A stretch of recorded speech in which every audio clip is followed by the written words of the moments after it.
আসসালামু আলাইকুম বন্ধুরা, কেমন আছেন আপনারা? তো বন্ধুরা, আজকে আমি বিরিয়ানি রান্না করব। বাসায় কারেন্ট নাই, তাই বসানোটা আপনাদের সাথে শেয়ার করতে পারলাম না। এদিকে আমি অনেক কিছুই দিয়ে দিছি। আমি এই বিরিয়ানির মশলাটা দিয়ে দিছি, বসাই দিছি। আমি লেট হয়ে গেছে তাই কাটা পেঁয়াজ দিছি, পেঁয়াজের বেরেস্তা দিছি আর তেল দিয়ে দিছি। আর এখন একটু রসুন বাটা দিয়ে দিব, পেঁয়াজ বাটা, আদা বাটা। আমি মশলা একটা দিছি বিরিয়ানির, আর একটা দিব এটা শাহি বিরিয়ানির মশলা।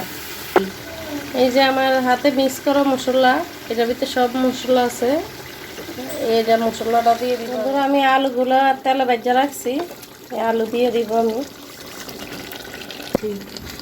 এদিকে 1.5 কেজি মাংস বন্ধুরা, আর 2 কেজি চাল, আধা কেজি আলু, আর 2টা বিরিয়ানির মশলা বন্ধুরা। এদিকে 2 কেজি মাংস, বন্ধুরা 2 কেজি চাল, আর এদিকে 2 কেজি চালের সাথে আমি এই মাংসগুলো দিয়ে বিরিয়ানি রান্না করব। আমাদের বাসায় কারেন্ট নাই বন্ধুরা, বৃষ্টি হইতেছে। বন্ধুরা এদিকে 2 কেজি চাল আমি ধুয়ে নেব চালগুলা। হ্যাঁ বন্ধুরা, ভালো করে আলু আর মাংস সিদ্ধ হয়ে গেছে, এখন আমি চালগুলা দিয়ে দিব।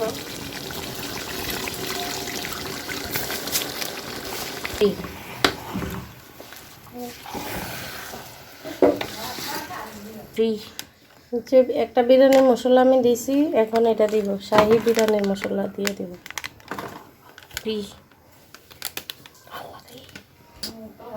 পানিটা দিয়ে দিব আমি, এই জগ দিয়ে 2 জগ পানি দিব 2 কেজির ভিতরে। বন্ধুরা, এই আমার বিরিয়ানি রান্না হয়ে গেছে। বন্ধুরা আমার, হ্যাঁ বন্ধুরা, দেখছেন আমার বিরিয়ানিটা কত ঝরঝরা হয়েছে, কত সুন্দর কালার হয়েছে বন্ধুরা। তাহলে বন্ধুরা, আজকে পর্যন্ত, আল্লাহ হাফেজ।